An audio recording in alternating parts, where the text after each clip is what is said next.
बिहार के शिक्षकों को बनना होगा दिन में 3 बार अटेंडेंस। शिक्षकों के साथ खड़ा हुआ बिहार शिक्षा एकता मंच। और नियोजित शिक्षकों को मिले 9300 से 34,800 का वेतन। खबर देखने वाले तमाम दर्शक बंधुओं को मेरा प्यार भरा नमस्कार और आदाब। दोस्तों, मैंने पिछली कई वीडियो में बताया है कि तमाम शिक्षकों के ऊपर बिहार सरकार से कहीं से भी मेहरबान नहीं है। मैंने यह भी बातें कह दी हैं कि एसीएस भले ही शिक्षकों को बुराई कर रहे हों, भले ही उनके द्वारा यह बातें कही जा रही हों कि शिक्षक खुश नहीं होंगे, तो आखिर पठन पाठन का कार्य सफलतापूर्वक कैसे संपन्न हो सकता है। लेकिन बिहार सरकार और शिक्षा विभाग की मंशा बिहार के तमाम कोटि के शिक्षकों के ऊपर सही नहीं है। इसके लिए मैंने एक वीडियो भी चलाया था कि सेवा निरंतरता का रास्ता खुलते ही शिक्षकों पर नकेल कसना शुरू है। वहीं दोस्तों, दूसरे वीडियो में मैंने यह भी बताया था कि शिक्षकों के ऊपर ये मेहरबान हैं या माननीय मुख्यमंत्री और शिक्षा मंत्री के साथ साथ एसीएस सिद्धार्थ भी कहीं से भी नहीं है।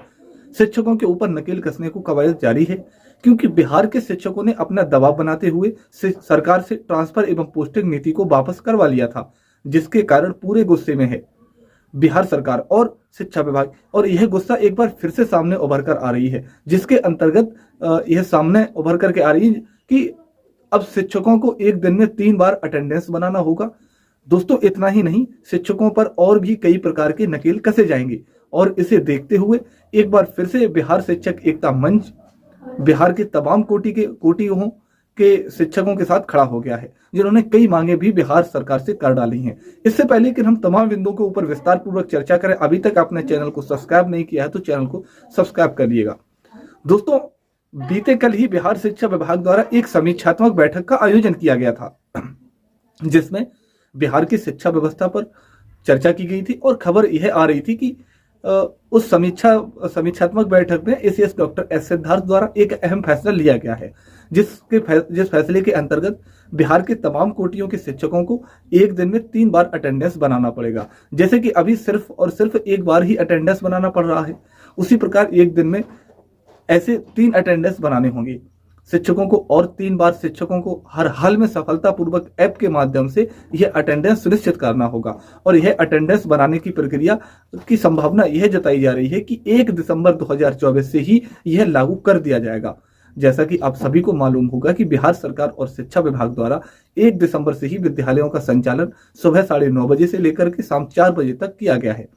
ऐसे में जहां शिक्षकों की ओर से खुशियां मनाई जा रही थी और सरकार की वाहवाह कही जा रही थी, अब शिक्षा विभाग शिक्षकों के ऊपर नकेल कसना शुरू कर दिया है। दोस्तों, मेरा मानना है कि ऐसी बात नहीं है कि शिक्षा विभाग द्वारा एक दिन में 3 बार अटेंडेंस नहीं बनवाया जाए, लेकिन मेरा कहना यह अवश्य है कि आखिर एक दिन में 3 बार अटेंडेंस बनाना क्यों आवश्यक है।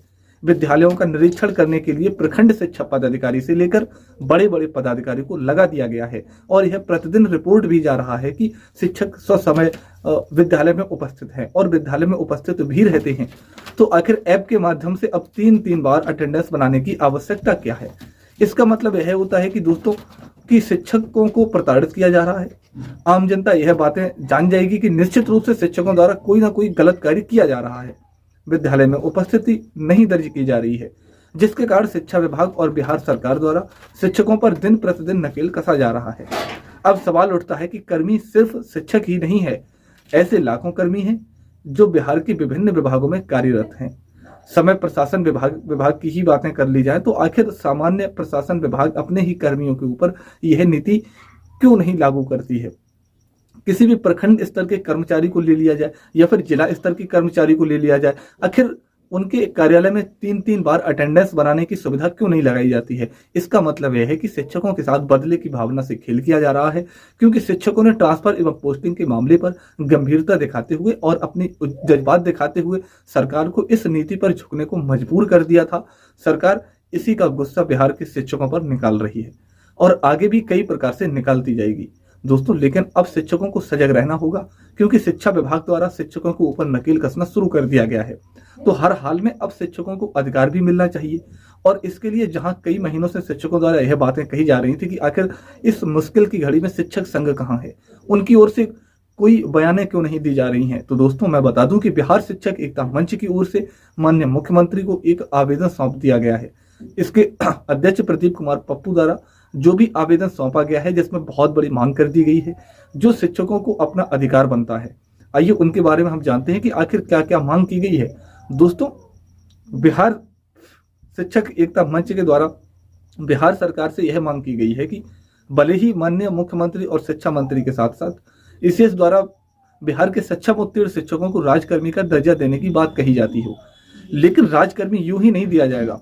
शिक्षकों को 9300 से लेकर 34,800 वाला वेतनमान दिया जाना चाहिए। उसके बाद राजकर्मी का दर्जा प्रदान किया जाना चाहिए, क्योंकि यह वेतनमान अगर नहीं दिया जाता है तो नाम का राजकर्मी घोषित किया जाएगा और शिक्षकों में दूरी बनी रहेगी। क्योंकि एक तरफ जहां नियमित कोटि के शिक्षक राजकर्मी हैं तो अगर सरकार नियोजित शिक्षकों को भी वह राजकर्मी बनाना चाहती है तो हर हाल में इन्हें 9300 से लेकर 34,800 वाला वेतनमान मिलना चाहिए। क्योंकि शिक्षकों ने कोई 10 वर्ष तो कोई 15 वर्ष तो 20 वर्षों की सेवा पूर्ण कर ली है। इनके पास एक बहुत बड़ा अनुभव है। इसके आधार पर निश्चित रूप से पुराने संवर्ग के शिक्षकों की भांति इनका भी वेतनमान तय किया जाना चाहिए और उसके बाद उन्हें राजकर्मी का दर्जा प्रदान किया जाना चाहिए। वहीं दोस्तों, बिहार शिक्षक एकता मंच की ओर से यह भी मांग किया जाएगा और शिक्षकों में दूरी बनी ही रहेगी, है ना। तो आगे जो बिहार शिक्षक एकता मंच के द्वारा कहा गया है, जिन बेसिक ग्रेड के शिक्षकों की सेवा 12 वर्ष पूर्ण हो चुकी है उन्हें वित्तीय नयन का लाभ हर हाल में मिलना चाहिए। साथ ही साथ अगली मांग इस रूप में की गई है कि वैसे बेसिक ग्रेड के शिक्षक जो स्नातक योग्यताधारी हैं और उन्होंने 8 वर्ष की सेवा पूर्ण कर ली है तो ऐसे में शिक्षकों को स्नातक ग्रेड में प्रोन्नति दिया जाना चाहिए।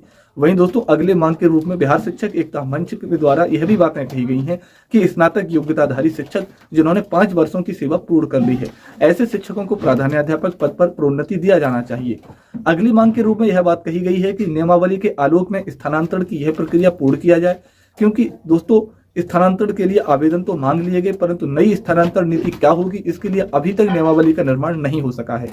इसलिए अविलंब ही आवेदन से पूर्ण नियमावली का गठन होना चाहिए और नियमावली को प्रकाशित भी किया जाना चाहिए।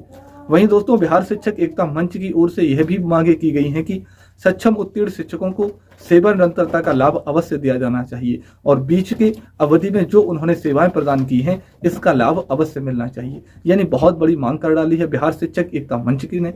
बिहार के सक्षम उत्तीर्ण शिक्षकों के लिए हर हाल में इन्हें सेवा निरंतरता का लाभ मिलना चाहिए, क्योंकि 20 वर्षों की सेवा यूं ही बेकार चली जाएगी। डीएलएड, ओडीएल और एनआईओएस के प्रशिक्षण प्राप्त कर रहे शिक्षकों को जो कि सम्मिलित नहीं हो पाए थे या फिर परीक्षा में अनुत्तीर्ण हो गए थे, उस ऐसे शिक्षकों के लिए पूरक परीक्षा का आयोजन होना चाहिए। यह मांगे भी अहम है दोस्तों, क्योंकि कई ऐसे शिक्षक हैं जो कि किसी कारणवश अपने प्रशिक्षण की परीक्षा में भी सम्मिलित नहीं हो पाए थे या फिर वह अनुत्तीर्ण हो गए थे। तो ऐसी परिस्थिति में अभी तक शिक्षा विभाग द्वारा उनकी सेवा को लंबित रखा गया है। इसके ऊपर बिहार शिक्षक एकता मंच के द्वारा की ओर से यह भी मांग कर दी गई है कि प्रशिक्षण प्राप्त कर रहे तमाम कोटि के वह शिक्षक जिन्होंने प्रशिक्षण में सफलता प्राप्त नहीं की है और वर्षों से सेवा दे रहे हैं, तो इनके लिए पूरक परीक्षा का आयोजन होना चाहिए। यह भी एक राहत भरी मांग है। निश्चित रूप से सरकार और शिक्षा विभाग द्वारा इसे अमल में लाया जाना चाहिए। वहीं दोस्तों, बीएड 125 डिग्री धारी शिक्षकों के लिए भी बिहार शिक्षक एकता मंच की ओर से एक अहम मांग दी गई है, जिसके अंतर्गत यह मांग की गई है कि बेसिक ग्रेड के वैसे शिक्षक जो बीएड योग्यताधारी शिक्षक हैं इनके लिए संवर्धन कार्यक्रम की शुरुआत अविलंब किया जाना चाहिए। क्योंकि दोस्तों, आप सभी को मालूम होगा कि सक्षम काउंसलिंग के दरमियान कई ऐसे जिले हैं जहां की 125 के शिक्षकों को उनकी काउंसलिंग में सक्सेसफुल करार दे दिया गया है, लेकिन कई ऐसे जिले हैं जहां की काउंसलिंग में ऐसे शिक्षकों को डाउटफुल करार दे दिया गया। ऐसे में शिक्षक यह सोचने पर मजबूर हो चुके हैं कि हमें विशिष्ट शिक्षक के रूप में स्थानांतरित किया जाएगा या फिर नहीं किया जाएगा। इस पर भी प्रश्न चिन्ह खड़ा हो रहा है। तो ऐसे में बिहार शिक्षक एकता मंच की ओर से मांगे रखी गई हैं जो काफी अहम भी है।